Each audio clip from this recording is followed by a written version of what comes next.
Hi, welcome. This is Dr. John DeMartini. This is one of the most amazing and inspiring shows that you can listen into. If you want to be on the edge of your seats, if you want to open up your heart, if you want to expand your mind, and you want to meet incredible people, stay tuned because you're just about to experience a transformative radio show that will change your life. And you're listening to the Dr. Pat Show that's coming up right next. Welcome to the Dr. Pat Show. Talk radio to thrive by. Powerful, inspiring, and coming to you live, bringing you stories of people like you and me, busting through and living life full out. Get ready to dare to wonder what your life would be like if you knew you could not fail.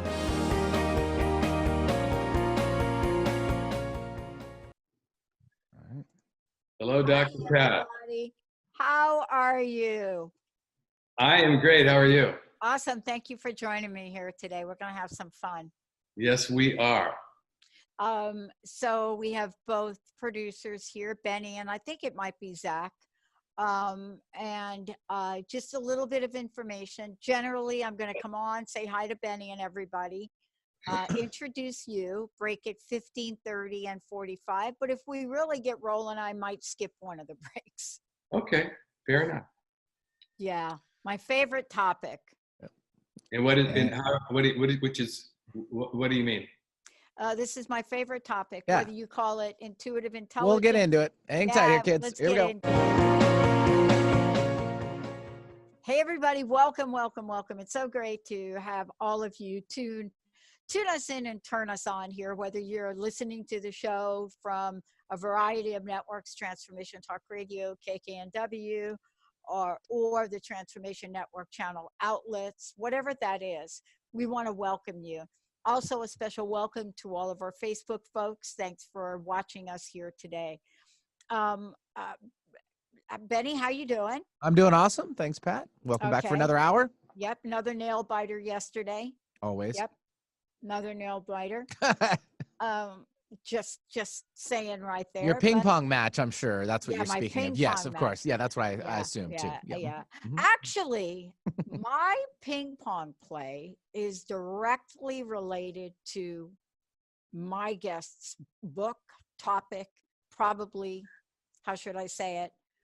World passion. Ooh. Because on paper,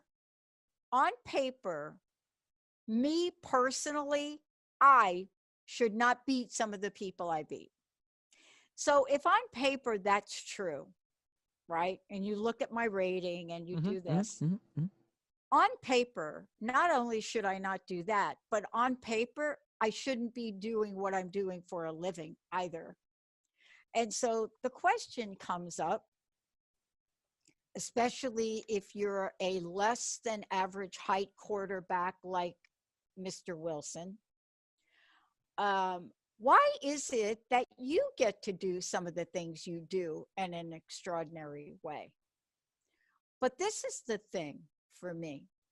And what is it about the steps we take in life, Benny, about the decisions we make in life? What is it about what happens when you're presented with, and I'm just going to call it an opportunity, then how do you face the world of possibilities in coming up with the decision that's right for you? And I'm not just talking about making gigunda decisions, but how about if you're making decision about your future, maybe your career? Maybe it's the story I told about how I got here 15 years ago, or maybe it's launching a network, or maybe it's doing something that makes no sense to anybody else. But today, that's what we're talking about a bit and much more with Paul O'Brien, who's joining me here today. Because when we think about intuitive intelligence and what it means to make life-changing decisions with perfect timing, is there a leaning into and understanding this that could help you today? I believe there is. And this is a body of work, that Paul has dedicated and committed himself to in looking at, as a visionary entrepreneur, who developed new software to be the largest astrologer divination website in the world, for him to do that, author several books, and then be here with us, as well as being a sought after speaker, philanthropist, has that been because he has had this enormous divine, in Linda's spirit, triple Virgo plan, or is there something else operating?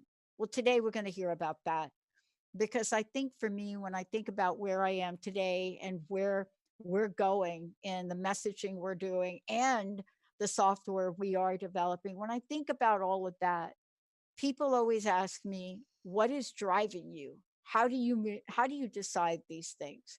That's not going to be for me today. It's going to be for Paul. Paul, great to have you. Welcome to the show. Thank you so much, Pat. It's a pleasure to be back. I tell a story, and it's a story of how I'm even here talking to you. And it's real simple. 15 years ago, I dialed the wrong phone number.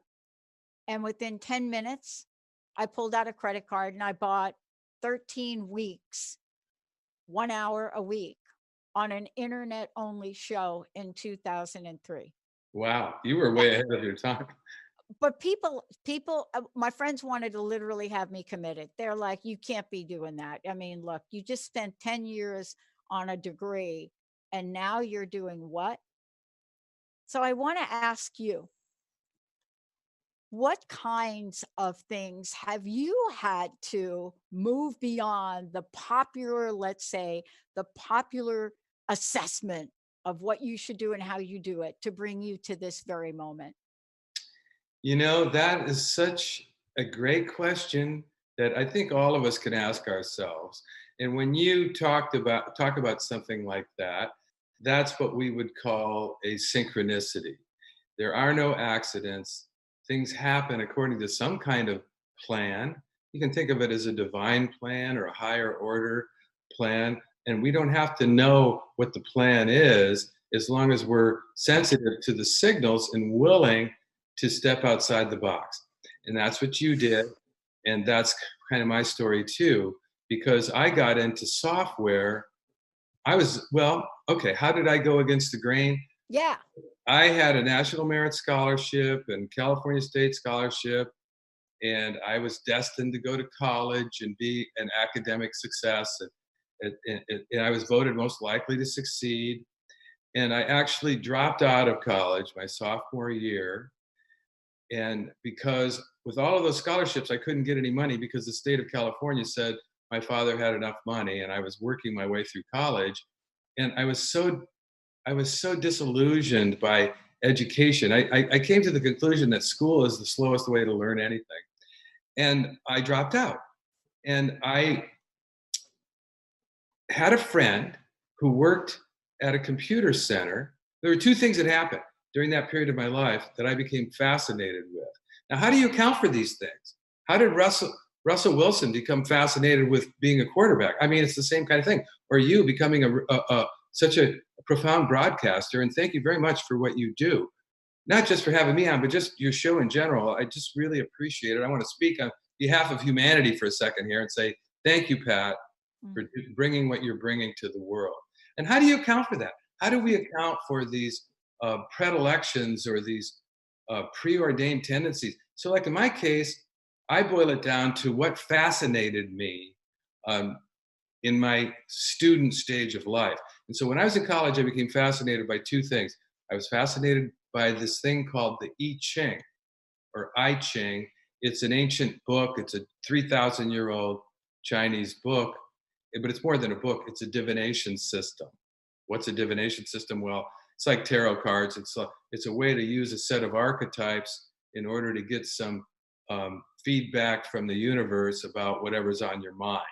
And all those archetypes are inside of you. Every one of those 78 tarot cards is already inside of you. So when you pull a card and you're focused on something, there's a relationship between that event, the pulling of that card, and whatever you're thinking about. That's called synchronicity.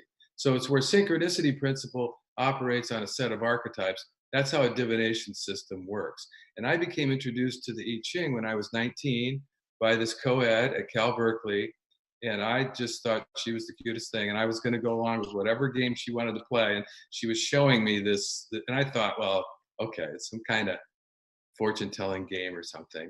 And so I kind of made fun of it. And I cast the coins. And it completely ignored my question, which was BS to begin with. And it came back with the hexagram youthful folly, which basically talks about the student who lacks respect for the teacher. Oh. And I thought, wait a minute, let's try that again. And this time, instead of making fun of it, I was testing it. And it came back with some text that said, questioning the sincerity of the seeker. I thought, geez, now it's testing me. So I made fun of it. It made fun of me. Yeah. Tested me. It was a mirror. It was like an energetic mirror, these archetypes. And I was just working perfectly, I guess. And so I became fascinated by that.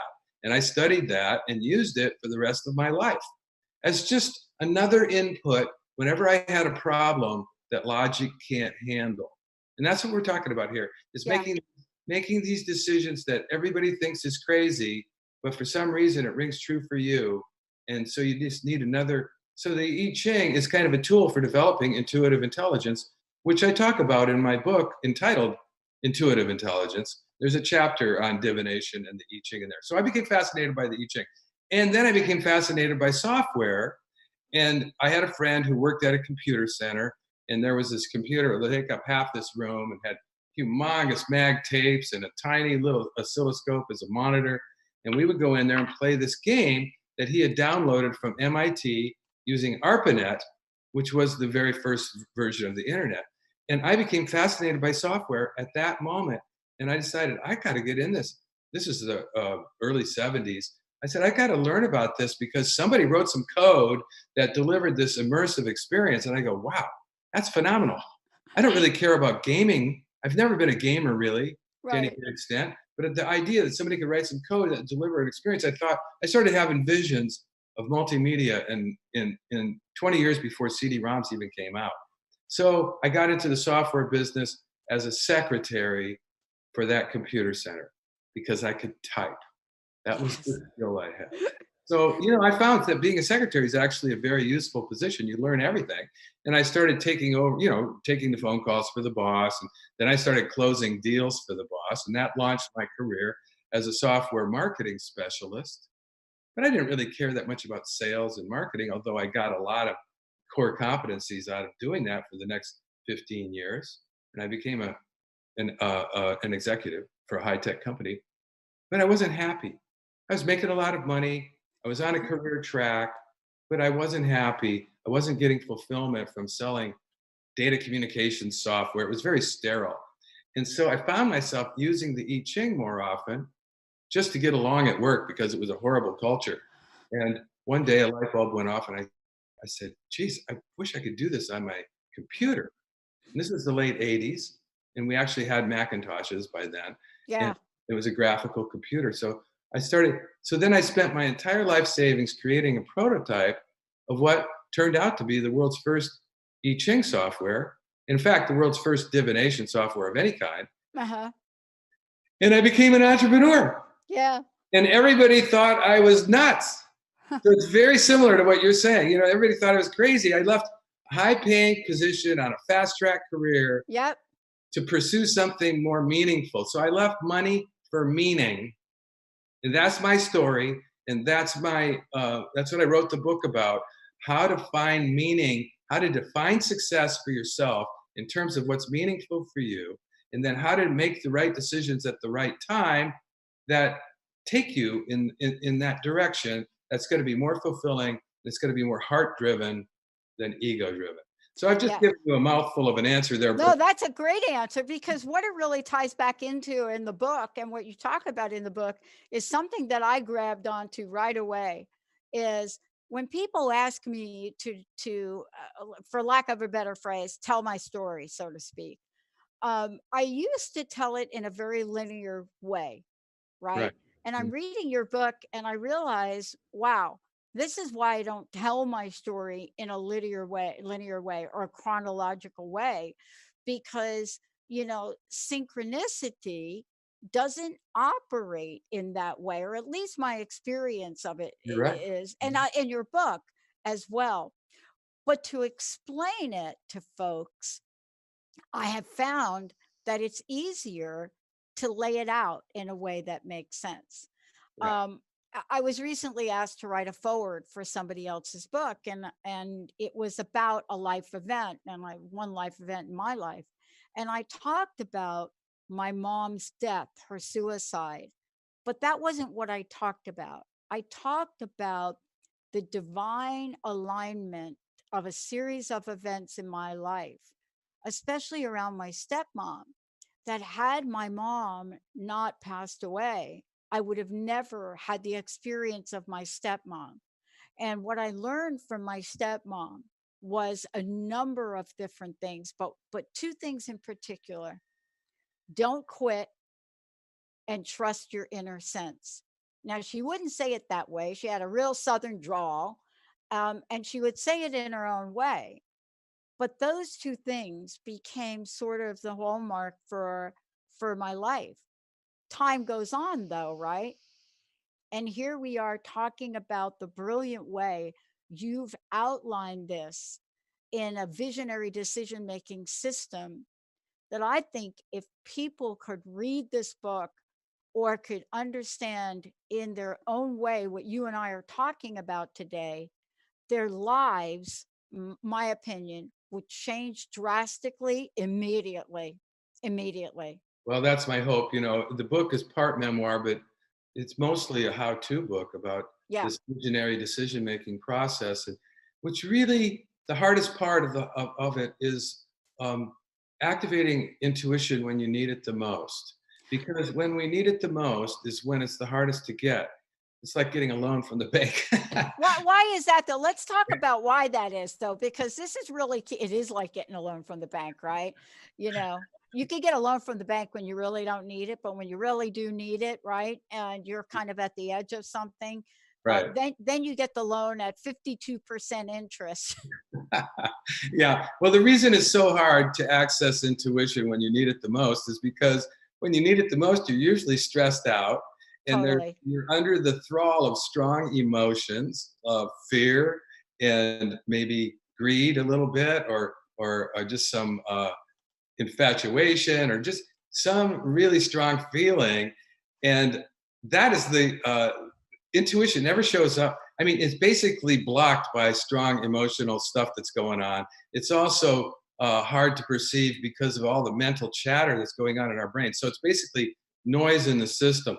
You know, I use this analogy. It's like your hand, the palm of your hand. The palm of my hand is my brain, is my mind. The five fingers are the five senses, and they're like antenna. And so they're pulling in information, in vast amounts of information. And we're being bombarded. Our senses are being bombarded constantly. Then you've got the chattering gears of the inside the mind itself, and all the mental chatter, and it's almost incessant. This self-talk that's going on all the time. And so between all that, there's a lot of noise in the system. Then if you think of intuition, it's just kind of this dinky little sixth finger, this little tiny little antenna, and it's small and it's very calibrated to a very fine frequency, and it's getting drowned out by all the noise in the system. It's like you have a ham radio. Remember the old days? Yeah, ham yeah. Trying to dial in Bora Bora, and and it's a very faint signal, and you got to be very, you know, it's kind of like that, getting to the intuition with all this noise. So we basically the technique. There's no real way you can force it. You have to get the noise out of the way. You have to liberate yourself from all the noise, and so that you can hear the still small voice or feel the feeling that it takes, like they call it a gut feeling. You Yeah. know, I have this thing I coined called O'Brien's Law, and it says the stronger the feeling, the less trustworthy it is as a basis for decision making. And Yeah. that surprises people to hear that, because they think, well, if it's the right thing, I'm going to feel so strongly about it. Well, if you feel strongly about something like that, it's liable to be more ego than pure passion, unless it's in alignment with something that naturally fascinates you, which gets back to my case. I was fascinated by the I Ching and I was fascinated by software. And then 15 years later, I discovered an intersection between two things I'd always been fascinated by. That's what I counsel people. I don't care how old you are. Figure out what fascinated you when you were in stage one, when you were in your 20s or your teens. Yeah. What fascinated you, and then you dismissed it because your folks wanted you to be a doctor or whatever. You know, there's those desires that we have, those fascinations are there for a reason. Yeah, I love this. You know, I shared a story the other day, and it's a long story, so I won't give you the whole thing, but it's this. You know, I went from suicide with the mom, homeless at 17, arrested at 19. And I went on to work for the phone company because this woman that sat across the table from me, Doris Stoner, looked at me in the eye and said, I should not hire you. You were out 48 days in your senior year. I should not hire you. Everything says don't hire you, but I'm going to hire you. There's something, I'm going to hire you. And so off we go. And I had worked my way up, worked in the mailroom, right? Worked my way up, left the company because as the head of HR, I could not implement a downsizing program that targeted senior service people. I mean, I had an alien take over my body right there for that. But here's the thing. I look back at it now, Paul, and I see that there are a series of events that all hang together to get me where I am today. An entire series. And I was reading your book where you talk about to keep a synchronicity journal. I think that that is probably very powerful for people to do. There's so much in your book that's powerful. But I went back and I started to connect the dots. And here's what I know. When I was 23, I looked at Linda, my best friend to this day, the producer that actually scheduled you. And I said, I'm going to get a PhD. And Linda looked at me and said, of course you will. Now, mind you, barely graduated high school. And then I looked at her and I said, what exactly is a PhD? Now, why is that even important? Because when I look back at it from the way you present this in your book, I get a different view of things. I get the view that things might have been lining up for me to want to get a PhD only because I delivered mail to some of the most brilliant minds, Arno Penzias, the Big Bang guy, mathematicians at Bell Labs, people that I delivered mail to quiet rooms with frogs. But I delivered mail, and at the end of their name was PhD. And so my brain was, PhD is fun. And believe it or not, a lot of years later, 10 years in a program that I didn't even want to continue to pursue, Consequences of Broken Promises, did I now realize that that PhD that I wanted to get got me to the place where I'm having a blast. I'm having a blast in my life. So something at age 23 that I associated with, maybe took a long time, Paul, got me to the place where ultimately that relationship came to be. How would you talk about that? First of all, I'd say congratulations. It's a great story.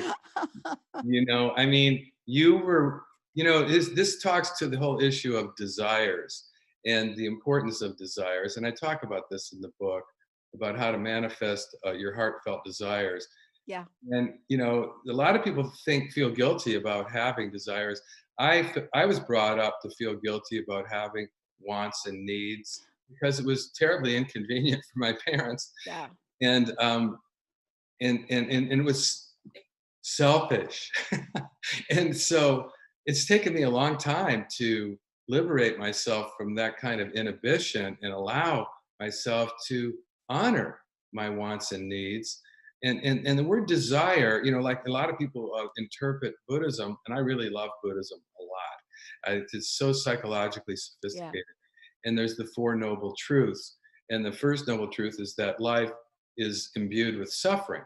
And that's true of the life of the ego in particular. You know, subject, object, you know, no matter what you get, it's not going to be enough, or you're going to be afraid of losing it, or there's no satisfaction, like Mick Jagger said.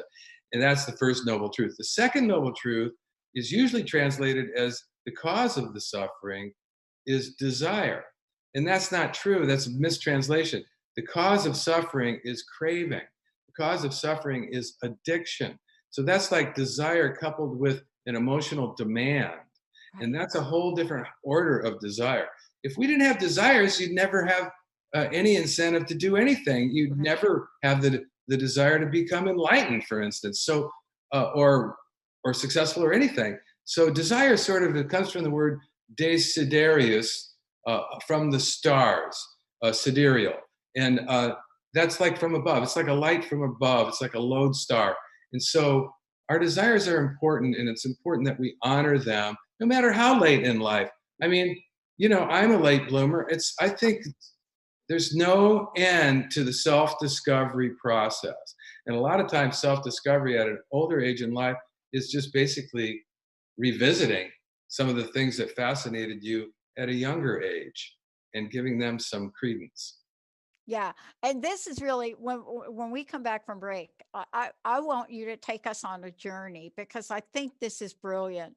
You know, one of the things that I find, and I'm sure you look, you go out, you speak about this, you work with others, you have been in this energy and vibration of this for quite some time. But one of the things that I was really struck by as I started to go through the book, and I started to look at the visionary decision making process, VDM, right? I started to look at that, and I thought this should be taught to everybody in school at a very young age, because I can look back now because of the wrong phone number, right? And got me on a pathway. 1 hour a week turned into 5 hours a week, because guess what? The Seattle station just happened to have 5 days open and then another 5. And I kept pulling out my credit card. But when I look at the process, this to me is what we need, not just for how to set things in motion for ourselves, Paul, but here's the thing. We are living at such a fast pace of information flow.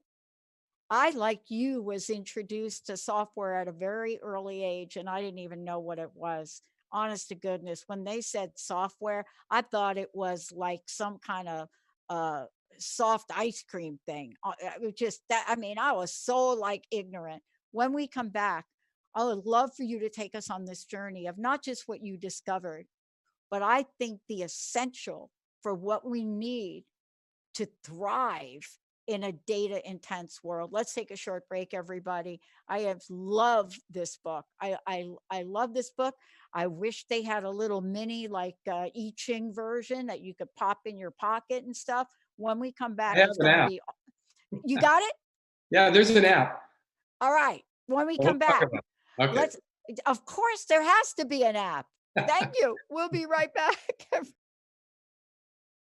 Hey, doggy. Sorry, stepmom was from the South, having a moment. Look, before we go to the phone lines, Jay is going to be joining us in a minute. How do people get a copy of your book? And you do have an app, of course. So can you talk about that, how they can get a copy of the book? And then we'll talk to Jay. And then I have a funny feeling that when you talk to Jay has been with us from day one that I started the show. I have a funny feeling you'll be able to describe the process, but tell us how people get the book, get the app, all of the above. Where's my phone so I can get the book is entitled Intuitive Intelligence, and it's published by Beyond Words Publishing. Yeah. And it's available, of course, via Amazon, Barnes and Noble, and as well as a lot of bookstores, because Simon & Schuster is putting it into distribution. So it's called Intuitive Intelligence. It's not that hard to find. It's just out this week. And so I'm hoping people, if they do pick it up, that they give it a review on Amazon. That would really help a lot. And the app I was mentioning is an I Ching app. And the I Ching is that divination system I talked about, and it's called the Visionary I Ching, and it's through the Apple Store or the Google Store for iPhones or Android phones. And it's kind of a really cool way to consult the I Ching. That's another one of the books I wrote, was a Western version of this Chinese classic. I know. And so I wanted it to be non-sexist and non-militarist and useful in modern times. And I did that back in the day in '89 when I published the first software. but I've refined it ever since. And now we have an app, and all the proceeds of the book and the app go to my nonprofit to promote nonprofit work going forward, because I did so well selling tarot.com, which became the world's largest astrology site, that I became a millionaire, and I set up a nonprofit to give back. So everything I'm doing now, other than managing my investments, is giving back. And that's what the sale of the book and the app are all about. Well, I am so thrilled to have you on here, because we put our action plan together. We are rebuilding our software. And many people don't know this. We built our own broadcasting software, and it doesn't exist in the broadcasting world. Most broadcasting companies buy second, third software that Right. isn't geared towards the user or the host or whoever. And we just kind of did it, and we're redoing it and up leveling it. And we have an app coming out. I can't even believe I'm talking about it. Jessica said to me, you got to stop saying telephone app. Nobody has a telephone, Pat. And stop saying that. But can you give your website, please, for people? And then one more time, I got a chat that came in asking, can you please say the Play Store app name again? The app is The Visionary I Ching. Okay. And the website of everything that my nonprofit does, my nonprofit is called the Divination Foundation, and it's divination.com. So it's pretty simple. And there's links on divination.com to another site we have about the book, which is called intuitiveintelligence.org. So you can go to either one, and they link to each other. But divination.com has a lot more stuff that we offer, resources outside of in addition to the book, as well as some videos and things like that. Awesome. Thank you. All right, Mr. Benny. All right, we'll bring on Jay calling in from Canada. Hey, Jay, welcome back. Hey, Jay. Hey, thanks, Benny. Hey, Dr. Pat, it's great talking to you both. Hey, it's great to have you. How are you? Doing pretty good. Just listening to the show is really fascinating to, listen to Paul and what he has to say.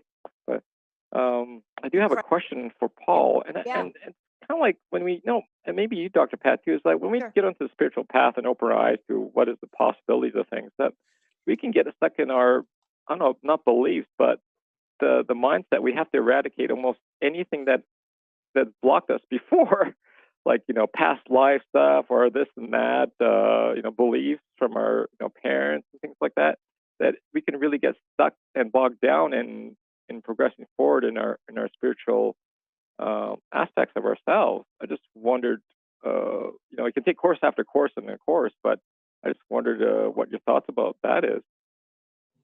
It's funny. There's a chapter in the book, Intuitive Intelligence, entitled Belief Engineering. Yes. Right on the topic that you brought up.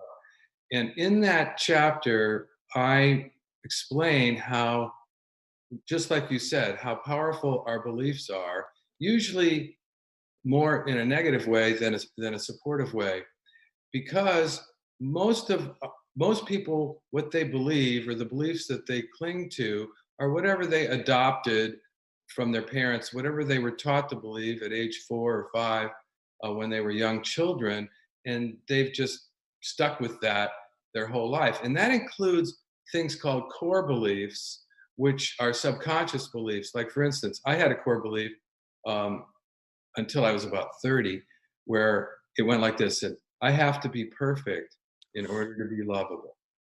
And that really held me back, because I was never quite good enough to feel lovable and attract the love that I wanted and needed in my life, because I felt like I had to be perfect. Now, that was a conclusion I came to when I was 3 or 4 years old, before I had a fully developed brain, for sure, and before I had the rational capacity. So that is that's the kind of self-limiting beliefs that we can be stuck with, like you're talking about. So in this chapter, Belief Engineering, I explain that beliefs are just operating assumptions. They're not sacred. You're not going to be saved because you believe the right things. You're not going to be saved because you believe what you were told to believe. You've got to save yourself. And the way you do that is by taking ownership of your beliefs and subjecting all of your operating assumptions to scrutiny and to review and for testing and ultimately for upgrading. What does it mean to upgrade your beliefs? Hey, That's called learning. Yeah. You know, I think the idea that somebody sticks to their convictions based on choices they made when they were 5 years old is just ridiculous. That's a learning disorder.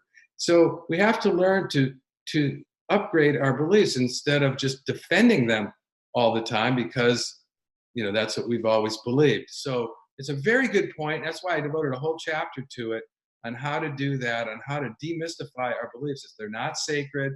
They're not going to save you. You're not going to be saved by faith alone. You know, let's do some good works, people.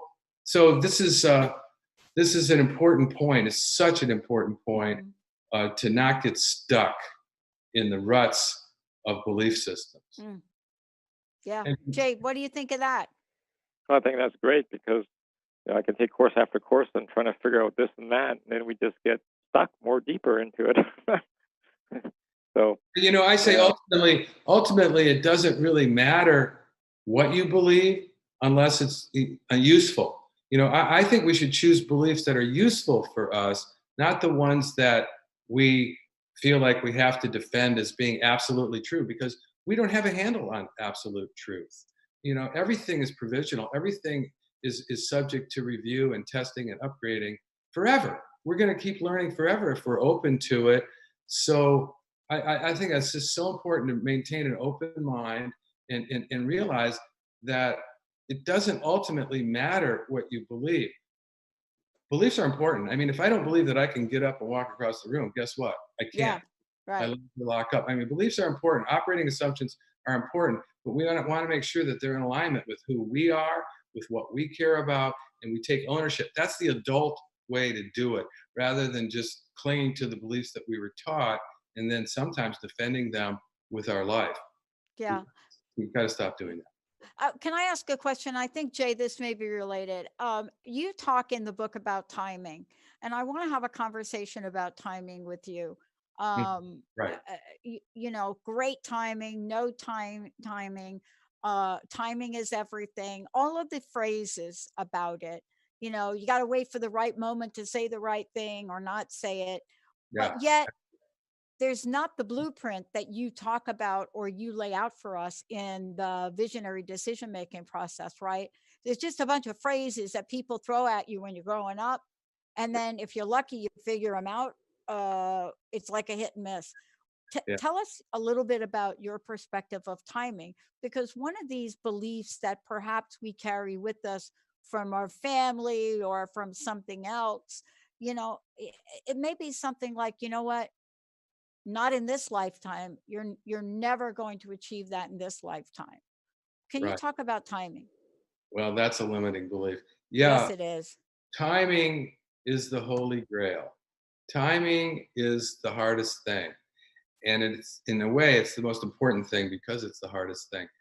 So let's think about, if you have to make a strategic decision, you can sort of compare it to playing a game of Go, which has got these little stones.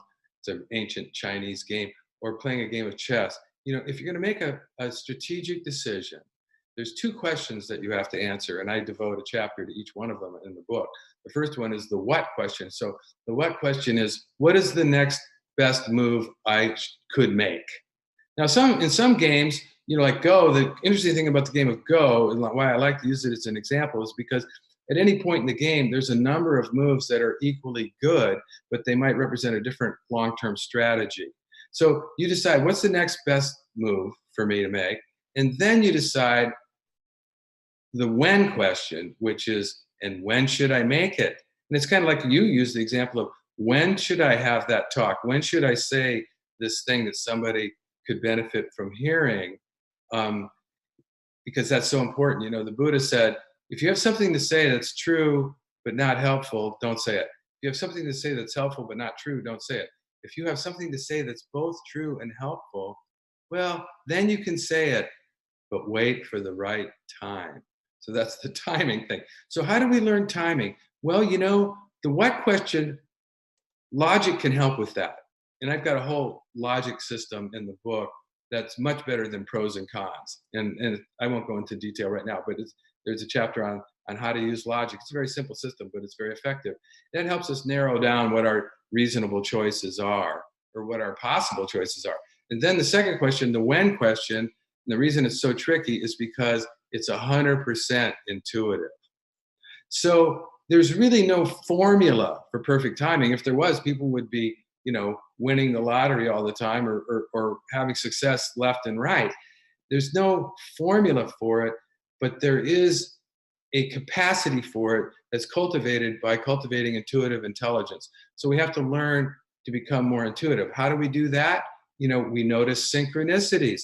We give them credit. We're on the lookout for synchronicities. That's one way to do it. That's kind of a fun way to do it. You mentioned the synchronicity journal, but whether you use a journal or not, when you start to notice these amazing coincidences that happen and not just dismiss them and just ask yourself, whoa, is that one of these signs and omens that the Bible was talking about? What's the meaning? Carl Jung defined synchronicity as a meaningful coincidence. Yeah. What's the meaning? Well, only you can assign the meaning because it's relative to your values, it's relative to your desires, it's relative to your life. So we can notice synchronicities. We can do divination. When you do the I Ching, you're improving your intuition because you have to use the intuition to read between the lines. It's not going to tell you exactly anything. It's basically what a divination system does, whether it's tarot cards or the I Ching. It stimulates the intuition to think outside the box around problems that logic can't handle. And if you get one new idea, it's done its job. It's not going to tell you what to do. It's just another input, but it's an input that stimulates the intuition. And in order to do it correctly, you really need to calm down. And in order to access intuition in general, we just need to calm down. We're so anxious. We're so hyper. We're so in a hurry. And I'm the worst offender, don't get me wrong, but it's hard to calm down. That's why meditation and mindfulness is another tool for activating intuition. So I have these tools in the toolbox that I talk about. And so here's the thing about timing. If you improve your intuition, your timing is going to automatically improve because it's an intuitive decision. Yeah. So really, Jay, does that help, Jay? Yeah, this is a great conversation. I'm just listening intently to this. It always makes sense. It always makes sense too. Awesome. Thank you, Jay. Thank you so much. I really appreciate you. Thank you for Thank calling you. in. Thanks. I know. Let's go ahead and skip the breaks, Benny, if we could. Paul, I wanted to just have you walk folks through right now, and of course, there's much more in the book, but really walk folks through the process because I think for me, this was so affirming. As I was reading it, just if you don't mind, just talk about the process you've developed. I don't mind. In the book, in the second part of the book is the how-to part, and that's the visionary decision-making process, part 2. And basically, it starts with self-knowledge. In part 1 of the book, I explained synchronicity principle, and I also explain what I call infinite intelligence, but it's basically what Napoleon Hill referred to. It's the same thing that Carl Jung was talking about when he talked about the collective unconscious, which kind of gets back to something you said, because you were talking about determination, and timing. And there's the third thing, I could talk sometimes to entrepreneurial groups, and I'd say the 3 primary things you got to have is determination, which is never say die, just like that. I mean, you're a warrior woman. I am so impressed by you, and you're such a great example for the rest of us. And then there's what I call serendipity, which is the timing factor, being in the right place at the right time, or noticing when the opportunities arise, which is sometimes signaled by a synchronistic event. Yeah. And then the third one is resourcefulness. Resourcefulness. When people used to ask me, when I was an entrepreneur, I was a bootstrap entrepreneur, man. No, I had no investors. I had no family money. I just gutted it out.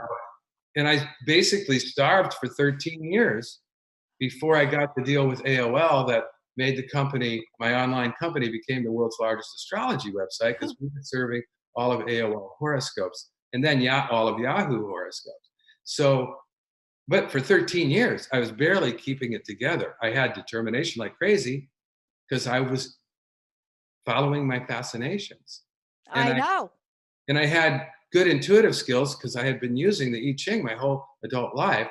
But the third thing was the resources, and people would, I call it resourcefulness. And people would say, "Well, who are your backers?" And I go, "Oh, No worries. My backer has infinite resources.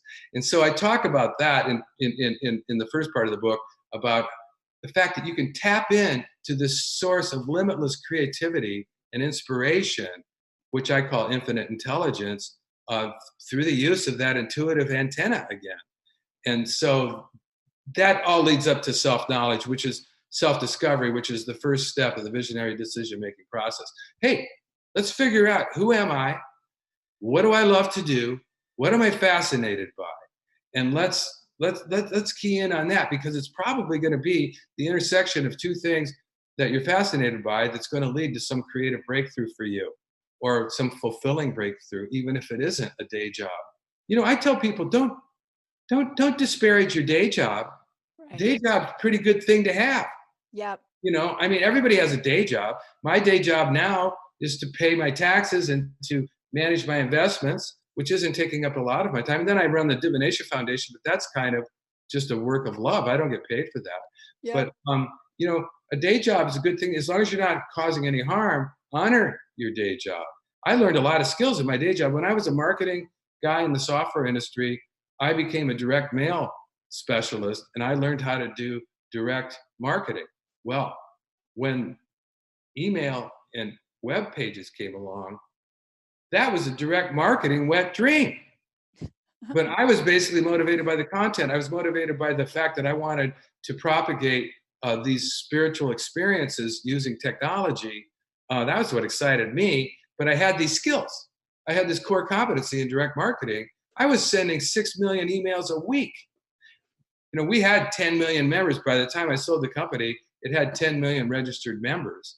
And we were doing a lot of marketing. You know, every time was somebody's birthday, I'd give them 100 karma coins, which was tokens that they could use to buy a tarot reading or whatever. Oh my God, it blew people's minds. It's like if I met people on the street, they go, oh, thank you for that birthday present.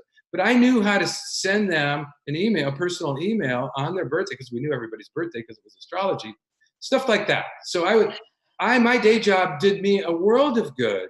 So I don't want to disparage that. But when you find out what fascinates you, your avocation, that's so important. Yeah. You know, what do you want? What is your desire?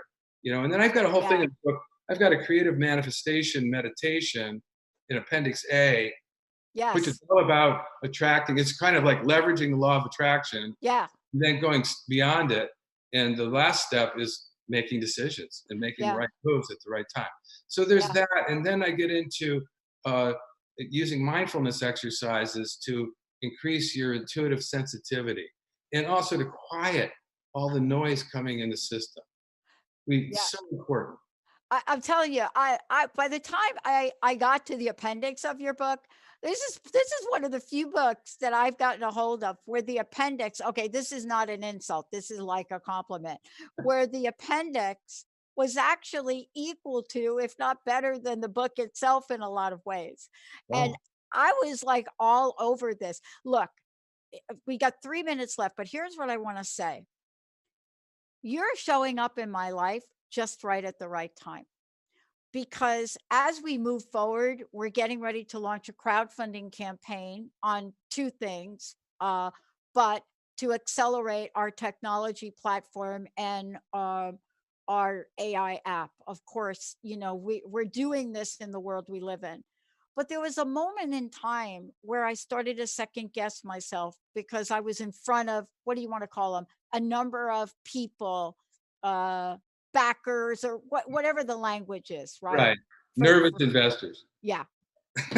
And so they take one look at me, number one, and they're looking like, really? And then number two, they're like, how do you know? And then number three is this one. Who are you going to get to support your crowdfunding campaign? Do you know people that maybe will help send emails out? Do you know anybody that knows direct marketing? Do you know? And, you know, I just looked at them and very simply said, yeah, I have an abundance of resources. There exactly. I love it. You know, that's one thing nobody can ever take away from you. And I want to say this to the audience too. Resourcefulness, your creativity and resourcefulness, that's your safety net. Nobody could ever take that away from you. That's the only security there is in life. Yep. Yep. And the last thing I want to say is this. I think there'll be people that come in front of us and what did you call them? Nervous? Whatever they are. Nervous investors. We have to be really protective, I think, in a lot of ways to not absorb whatever it is that's causing them to be nervous. Right. And I think that, when I read your book, again, at a perfect time for me right now, because I wasn't going to move forward with our crowdfunding initiative. And I wasn't going to move forward announcing what our AI was and what it was about and how it ties into the radio technology. I really was nervous. And then I read your book twice. Wow. And I thought to myself, no, Pat, no. This book and Paul are being put in front of you and your team exactly at the right time with the right message. And right, I use the word right very loosely. I understand. You get what I'm saying? Yeah. Because I think we need to borrow the faith of others sometimes, Paul, when we get in a place where we may not be 100% believing that we could do it. But our desire, and I love the word, helps us. Thank you for all you're doing. One last question. Website again, if you don't mind, and how to get the book. I'd love to know your personal message. What would you like to leave us with today? And thank you for everything that you do. Thank you. It's been a pleasure being on here. My website is divination.com. That's spelled DIVI nation.com. And it points to intuitiveintelligence.org, which is the website about the book. Yeah. And in terms of a parting message, I think I want to share one of my favorite slogans that I made up that is so in alignment with what you just said, and that is, take the risks that grow you. If you take the risks that are going to grow you, you can't lose, no matter what the outcome, because you're going to grow from it and you're going to be a bigger person and you're going to learn exactly what you need to learn. So that would be it. Take the risks that grow you. I love it. Thank you. Paul O'Brien, everybody. This book is fantastic. Intuitive Intelligence, Make Life-Changing Decisions with Perfect Timing. And please, if you read the book, make sure you keep going to the appendix, right? And make sure you give it a review on Amazon. I'm going to give it a review on Amazon because I'm telling you, there's no turning back for me. And this is not just for me. I work with a team of brilliant people. And we know for sure that what you've done in the world is exactly where we want to be. We want to be at the place where we too could give back and fuel other people's dreams. Thank you, Paul, for everything. Thank you so much. Thank you, everybody, for tuning us in and turning us on. Benny, Zach, Kat, Jessica, we'll see you next time.